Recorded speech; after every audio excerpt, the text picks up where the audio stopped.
ನಾವು ಸುಳ್ಳು ಹೇಳಲ್ಲ, ಯಾವುದೇ ಕಾರಣಕ್ಕೂ ದಿಕ್ತಪ್ಸಲ್ಲ. ಸುದ್ದಿಯ ಮೂಲ ಆಳವನ್ನ ಜಾಲಾಡದೆ ಸುಮ್ಮನೆ ಕೂರಲ್ಲ. Right story, right news, right channel. ಅಗ್ರ ರಾಷ್ಟ್ರೀಯ ವಾರ್ತೆಗೆ ಸ್ವಾಗತ. ಬಿಜೆಪಿ ನಾಯಕರು ಹೇಳ್ತಾ ಇದ್ರು, ಲೋಕಸಭೆ ಎಲೆಕ್ಷನ್ ಆದ್ಮೇಲೆ ನೋಡ್ತಾ ಇರಿ ಏನಾಗುತ್ತೆ ಕಾಂಗ್ರೆಸ್ ಮತ್ತು ಜೆಡಿಎಸ್ ಮೈತ್ರಿ ಸರ್ಕಾರದಲ್ಲಿ ಅಂತ. ಅದರ ಮುನ್ನುಡಿಯಾಗಿ ಈಗ ಆನಂದ್ ಸಿಂಗ್ ಅವರು ರಾಜೀನಾಮೆ ಪತ್ರವನ್ನ ರವಾನೆ ಮಾಡಿದ್ದಾರೆ. ಇನ್ನೂ ಕೂಡ ಅಕ್ಸೆಪ್ಟ್ ಆಗಿಲ್ಲ. ಆದ್ರೆ ಈ ಒಂದು ಬೆಳವಣಿಗೆ ನಿಜಕ್ಕೂ ಕಾಂಗ್ರೆಸ್ಗಲ್ಲ, ಈ ಸರ್ಕಾರಕ್ಕೆ ಆಘಾತವನ್ನ ತಂದಿದೆ. ಇಲ್ಲಿ ಪ್ರಮುಖವಾಗಿ ಏನಾಗುತ್ತೆ ಅನ್ನುವ ಕುತೂಹಲಕ್ಕೆ ಸದ್ಯದಲ್ಲೇ ಎಲ್ಲದಕ್ಕೂ ಕೂಡ ಬ್ರೇಕ್ ಬೀಳುವಂತ ಸಾಧ್ಯತೆ ಇದೆ. ಅಮೆರಿಕಾದಲ್ಲಿ ಸಿಎಂ ಇದ್ದಾರೆ, ಇತ್ತ ಆಪರೇಷನ್ ನಡೀತಾ ಇದೆಯಾ ಅನ್ನುವ ಪ್ರಶ್ನೆ ಕೂಡ ಎದ್ದಿದೆ. ಇನ್ನು ಹಲವರು ರಾಜೀನಾಮೆ ಕೊಡುವಂತಹ ಸಾಧ್ಯತೆ ಕೂಡ ಇರುವಂತದ್ದು. ದೋಸ್ತಿಗೆ ಅತೃಪ್ತ ಶಾಸಕರು ಶಾಕ್ ಕೊಡ್ತಾರಾ? ಸಿಎಂ ಇಲ್ಲದಂತಹ ಸಂದರ್ಭವನ್ನೇ ಕಾಯ್ತಾ ಇತ್ತ ಬಿಜೆಪಿ ಅನ್ನುವ ಪ್ರಶ್ನೆ ಇಲ್ಲಿ ಮೇನ್ ಆಗಿ ನೋಡೋದಕ್ಕೆ ಕಾಣಿಸ್ತಾ ಇರುವಂತದ್ದು. ಮೇಲ್ನೋಟಕ್ಕೆ 6 ರಿಂದ 7 ಜನ ಅತೃಪ್ತ ಶಾಸಕರು ರಾಜೀನಾಮೆ ನೀಡುವಂತ ಸಾಧ್ಯತೆ ಇದೆ. ಸಚಿವ ಸ್ಥಾನ ಸಿಗದಂತ ಹಿನ್ನೆಲೆಯಲ್ಲಿ ಅಸಮಾಧಾನ ಈಗ ಆಲ್ರೆಡಿ ಮುಗಿದಿತ್ತು. ಅದನ್ನ ನೀವು ಕೂಡ ನೋಡಿದ್ರಿ. BC ಪಾಟೀಲ್ ಅವರು ಸೇರಿದಂತೆ ಯಾವ ರೀತಿಯಾಗಿ ಶಾಸಕರು ತಮ್ಮ ಅಸಮಾಧಾನದ ಮಾತುಗಳನ್ನಾಡಿದ್ರು ಅಂತ. ಈಗ ಮತ್ತೆ ಅಲರ್ಟ್ ಆಗ್ತಾರ ಸಾಹುಕಾರ್ ರಮೇಶ್ ಜಾರಕಿಹೊಳಿ ಅವರು. BSY ಹೇಳಿದಂತೆ 20 ಶಾಸಕರು ಲಿಸ್ಟ್ ನಲ್ಲಿ ಇದ್ದಾರ. ಪದೇ ಪದೇ ಹೇಳ್ತಾ ಇದ್ದಾರೆ. ಯಡಿಯೂರಪ್ಪನವರು ಹೇಳ್ತಾ ಇದ್ರು 20 ಜನ ಶಾಸಕರು ಕಾಂಗ್ರೆಸ್ ಮತ್ತು ಜೆಡಿಎಸ್ ನಲ್ಲಿ ಅಸಮಾಧಾನಿತರಿದ್ದಾರೆ. ಅವರು ಒಂದು ಸಲ ನಿರ್ಧಾರವನ್ನ ಕೈಗೊಂಡ್ರೆ ಈ ಸರ್ಕಾರದ ಭವಿಷ್ಯ ಕ್ಲೋಸ್ ಅಂತ ಮಾತನಾಡಿದ್ರು. ಇದ್ರ ಬಗ್ಗೆ ಮತ್ತಷ್ಟು ಡೀಟೇಲ್ಸ್ ಅನ್ನ ನೀಡ್ತಾರೆ ನಮ್ಮ ಪೊಲಿಟಿಕಲ್ ಬ್ಯೂರೋ ಚೀಫ್ ಆಗಿರುವಂತಹ ಚಿದಾನಂದ್ ಪಟೇಲ್. ದೂರವಾಣಿ ಸಂಪರ್ಕದಲ್ಲಿದ್ದಾರೆ.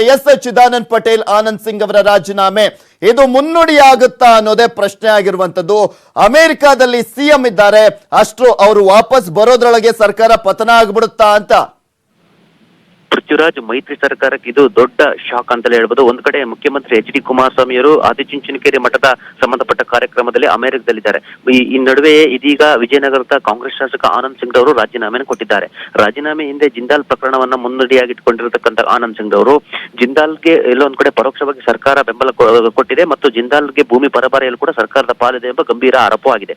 ಯಾವುದೇ ಕಾರಣಕ್ಕೂ ಜಿಂದಾಲ್ಗೆ ಭೂಮಿ ಕೊಡಬಾರದು ಅಂತ ಹೇಳಿ ಆನಂದ್ ಸಿಂಗ್ ಅವರು ವಿರೋಧವನ್ನು ವ್ಯಕ್ತಪಡಿಸಿದ ಜೊತೆಗೆ ಜಿಂದಾಲ್ ಅಂತ ಕಂಪನಿ ಸ್ಥಳೀಯರಿಗೆ ಉದ್ಯೋಗವನ್ನು ಕೂಡ ಕೊಡೋದಿಲ್ಲ, ನಾನು ಸತತವಾಗಿ ಹತ್ತತ್ರ 1,000ಕ್ಕೂ ಹೆಚ್ಚು ಪತ್ರಗಳನ್ನು ಬರೆದು ಕೂಡ ಜಿಂದಾಲ್ ಕ್ಯಾರಿ ಮಾಡಿಲ್ಲ ಅಂತ ಹೇಳಿ ಆರೋಪವನ್ನ ಮಾಡಿದ್ರು. ಜೊತೆಗೆ ಜಿಂದಾಲ್ ವಿರುದ್ಧ ತನ್ನ ಹೋರಾಟ ನಿರಂತರ ಅಂತ ಎಚ್ಚರಿಕೆಯನ್ನು ಕೊಟ್ಟಿದ್ರು.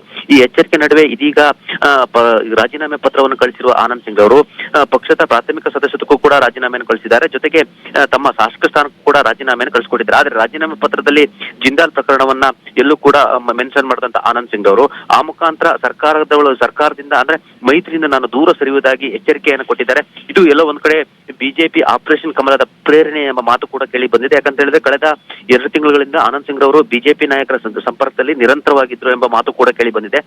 ಇದರ ಬೆನ್ನಲ್ಲೇ ಇದೀಗ ಯಾರೆಲ್ಲ ರೆಬೆಲ್ಗಳು ಅಂತ ಏನು ಕರೆಸಿಕೊಳ್ತಕ್ಕಂಥ ಅನೇಕ MLAಗಳು ಕೂಡ ರಾಜೀನಾಮೆ ನೀಡುವ ಸಾಧ್ಯತೆ ಇದೆ ಅಂತ ಕೂಡ ಹೇಳಲಾಗ್ತಿದೆ. ಅಲ್ಲದೆ ಈಗಾಗಲೇ BC ಪಾಟೀಲ್ ಕೂಡ ಸಚಿವ ಸ್ಥಾನದ ಆಕಾಂಕ್ಷಿ ಆಗಿದ್ರು. ಕೊನೆ ಗಳಿಗೆಯಲ್ಲಿ ಕೈ ಕೊಟ್ಟಿದ್ದರಿಂದ BC ಪಾಟೀಲ್ ಕೂಡ ಮುಂದೆ ನೋಡೋಣ, ಕಾದು ನೋಡೋಣ, ಮುಂದೆ ಎಲ್ಲವೂ ಕೂಡ ನಮ್ಮ ಪರವಾದ ದಿನಗಳು ಬರ್ತವೆ ಅಂತ ಹೇಳಿ ಎಚ್ಚರಿಕೆಯನ್ನು ಕೊಟ್ಟಿದ್ರು.